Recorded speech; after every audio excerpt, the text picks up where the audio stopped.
Hello दोस्तों, कैसे हैं आप सभी। आशा करते हैं आप लोग स्वस्थ होंगे। आज मैं आप लोगों के लिए एक नई वीडियो लेके आई हूँ जो कि पाठ्य योजना से संबंधित है। और ये हमारी पाठ्य योजना बायोलॉजिकल साइंस से संबंधित है, जो कि B Ed first year second year दोनों के लिए लाभकारी है। दोस्तों, ये हमारा लेसन प्लान नंबर 2 है, जिसको हम लेसन प्लान नंबर 1 हमने अपलोड कर दिया है वीडियो उसका। आप देख सकते हैं इसको कैसे हमने लिखा है। जैसे पहले विद्यालय का नाम, वहाँ पे आप संबंधित अपने विद्यालय का नाम लिखेंगे, छात्र अध्यापिका का नाम, और जो छात्र अध्यापक होंगे वो अपना छात्र अध्यापक नाम लिखेंगे, दिनांक, कक्षा, विषय, उपविषय, अवधि, चक्र, ऐसे हमें कॉलम बनाना है। हमारा ये टॉपिक, जो ये लेसन प्लान है, ये 9th क्लास से संबंधित है। और विज्ञान इसका विषय है, उप विषय जीव विज्ञान है, अवधि इसका 40 मिनट है, चक्र ये प्रथम है।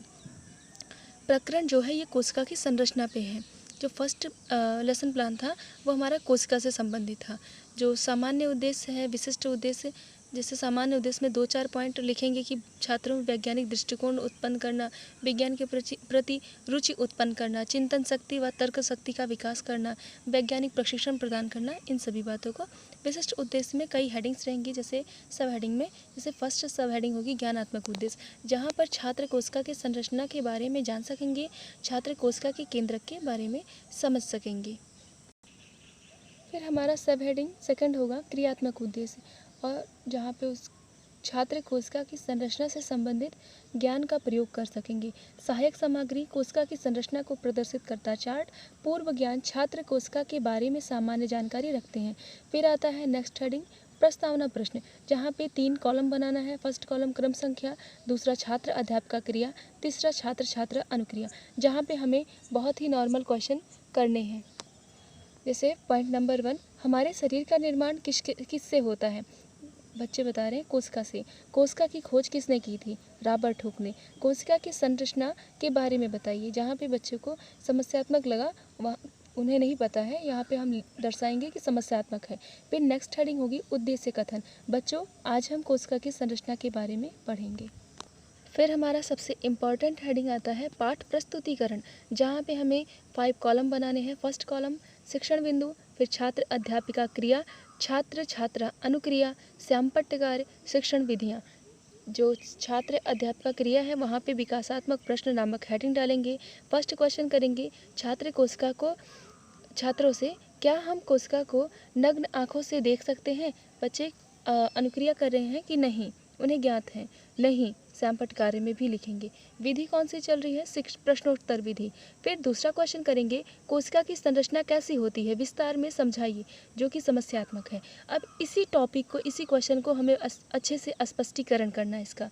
तो स्पष्टीकरण में जैसे कोशिका की संरचना की व्याख्या, कोशिका भित्ति की व्याख्या, इसको हम शिक्षण बिंदु में लिखेंगे। स्पष्टीकरण में जैसे लिखेंगे, बच्चों, कोशिका सजीव होती है, इसका आकार अति सूक्ष्म होता है, ये मुख्यतः 3 वस्तुओं से मिलकर बनी होती है, जैसे कोशिका आवरण, जीव द्रव्य कला, केंद्रक, कोशिका भित्ति। कोशिका भित्ति का मुख्य कार्य कोशिका को की रक्षा करना होता है।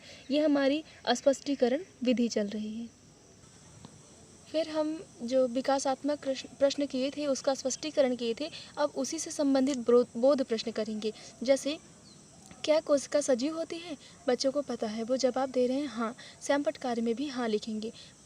शिक्षण विधियों में लिखेंगे प्रश्नोत्तर विधि। कोशिका भित्ति किस में पाई जाती है। बच्चे बता रहे हैं पेड़ पौधों की कोशिकाओं में। और फिर हम श्यामपट्ट कार्य में भी लिखेंगे कि पेड़ पौधों की कोशिकाओं में। फिर दूसरा टॉपिक आता है विकासात्मक प्रश्न में, दूसरा पॉइंट आता है जिसमें हम फिर क्वेश्चन करेंगे, कोशिका मुख्यतः किससे बना होता है। बच्चे बता रहे हैं 3 मुख्यतः किससे बनी होती है, 3 पदार्थों से, जो कि हमने पहले बताया था। प्रश्नोत्तर विधि चल रही है। कोशिका आवरण के बारे में विस्तार से समझाइए, जो कि समस्यात्मक है। अब स्पष्टीकरण में उसी का बढ़िया से एक्सप्लेन करेंगे। जो हमारा शिक्षण बिंदु था वहाँ पे लिखेंगे स्पष्टीकरण के बगल में कि कोशिका आवरण की व्याख्या। बच्चों, कोशिका आवरण किसी अणु की कोशिका के अंदर जाने की आज्ञा देता है अथवा रोक भी सकता है। इसके भीतर जीव द्रव्य, गोल्जी यंत्र, राइबोसोम, सेंट्रोसोम, लवक आदि पाए जाते हैं। कुड़ाभ सूत्र माइटोकॉन्ड्रिया को कोशिका का पावर हाउस या ऊर्जा गृह कहा जाता है। यह हमारा विधि चल रहा है स्पष्टीकरण विधि।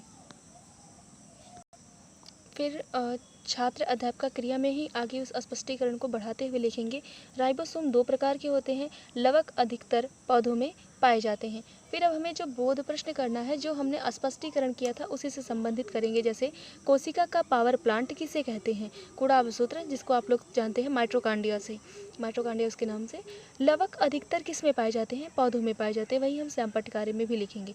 विधि कौन सी चल रही है? प्रश्नोत्तर विधि चल रही है। फिर तीसरा विकासात्मक प्रश्न करेंगे, क्या कोशिका में केंद्रक होता है? बच्चे कह रहे हैं हाँ, श्यामपट्ट कार्य में भी हाँ लिखेंगे। केंद्रक के बारे में विस्तार से समझाइए, जो कि समस्यात्मक है। अब हमें इसका विस्तार करना है, केंद्रक की व्याख्या करनी है। स्पष्टीकरण, बच्चों एक कोशिका में एक ही केंद्रक सामान्यतः होता है। कोशिका के समस्त कार्यों का संचालन केंद्र होता है। इसमें प्रत्येक केंद्रक में एक या अधिक केंद्रिकाएं पाई जाती हैं। हमारी विधि चल रही है स्पष्टीकरण विधि। प्रत्येक कोशिका में केंद्रक में उपस्थित गुणसूत्र से ही बच्चे अपने माता पिता के समान पाए जाते हैं। फिर बोध प्रश्न करेंगे, सामान्यतः एक कोशिका में कितने केंद्रक होते हैं? बच्चे अनुक्रिया कर रहे हैं 1, श्यामपट्ट कार्य में भी 1 लिखेंगे। शिक्षण विधि में लिखेंगे प्रश्नोत्तर विधि। प्रश्न दूसरा करेंगे, कोशिका के समस्त कार्यों का संचालन किसके द्वारा होता है? केंद्रक के द्वारा। छात्र छात्रा अनुक्रिया में भी केंद्रक लिखेंगे, उसके बाद में श्यामपट्ट कार्य में भी केंद्रक लिखेंगे। यहाँ पे हम 3 बोध प्रश्न विकासात्मक प्रश्न कर चुके हैं, जिससे संबंधित स्पष्टीकरण दे चुके हैं, फिर बोध प्रश्न कर चुके हैं। अब हमारा नेक्स्ट हेडिंग आता है मूल्यांकन प्रश्न। मूल्यांकन वही प्रश्न यहाँ पे एक पूछना है जो हमने आगे 3 विकासात्मक प्रश्न में किया था। जैसे कोशिका भित्ति किससे कहते हैं? कोशिका का पावर प्लांट किसे कहते हैं? राइबोसोम के बारे में बताइए। लवक किसे कहते हैं? केंद्रक का मुख्य कार्य क्या होता है? फिर हम आगे अपनी हेडिंग को बढ़ाते हुए नेक्स्ट हेडिंग हमारी आएगी गृह कार्य। गृह कार्य में क्वेश्चन पूछेंगे, कोशिका आवरण के बारे में विस्तार से बताइए, केंद्रक के बारे में विस्तार से बताइए। ये क्वेश्चन हमारे पिछले जो हमने स्पष्टीकरण किया था उन्हीं से संबंधित होना चाहिए। आशा करते हैं आपको हमारा वीडियो पसंद आया होगा। यदि आपको पसंद आया हो, आपके लिए थोड़ा भी लाभकारी हो, तो हमारे चैनल को सब्सक्राइब कीजिए, लाइक भी कीजिए और शेयर कीजिए और कमेंट भी किया कीजिए। आपके फीडबैक से ही मुझे और वीडियो बनाने के लिए प्रोत्साहन मिलता है। धन्यवाद। मिलते हैं नेक्स्ट वीडियो में।